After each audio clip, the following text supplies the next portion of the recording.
বনাম তৃণমূল। দীঘায় রাজ্য সভাপতির বৈঠকে ডাক না পেয়ে ক্ষোভ উগরে দিলেন তৃণমূল নেতা সুশান্ত পাত্র।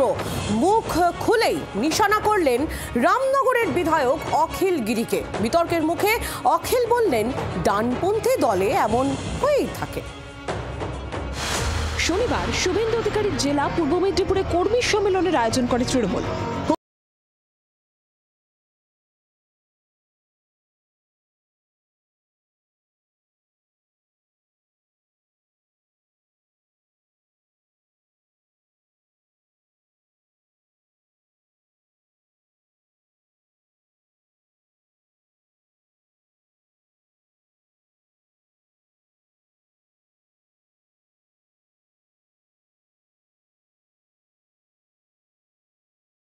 সভাপতি সুব্রত বক্সির বিরুদ্ধে ক্ষোভ উগরে দেন, সরাসরি নিশানা করেন অখিল গিরিকে। তখন সুব্রত কোথায় ছিলেন যখন 24 সালে যে দলের প্রতীকে তো দাঁড়িয়েছিল আমাদের লোকসভা প্রার্থী? তখন কেন 2000 মিটিংয়ে সেখানে প্রার্থীর নাম নেই ব্যানারে?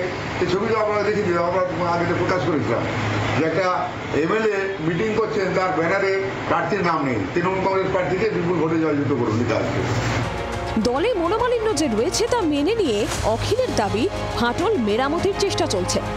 এটা একটা ডানপন্থী দল, একটা বৃহৎ দল, এখানে বহু মানুষ বহু কর্মী থাকে, নিজেদের মধ্যে কোথাও কোথাও মনোমালিন্য হতে পারে, কিন্তু তারা কেউ তৃণমূলের বাইরে নয়।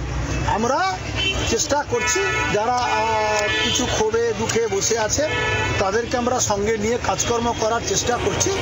কয়েক মাস পরে বিধানসভা ভোট, নেতাদের এই তাল ঠোকাঠুকিতে শুভেন্দুর জেলায় অস্বস্তিতে শাসক শিবির। কিরণ মান্নার রিপোর্ট, জি 24 ঘন্টা। বাংলার আওয়াজ, বাঙালির আবেগ, জি 24 ঘন্টা।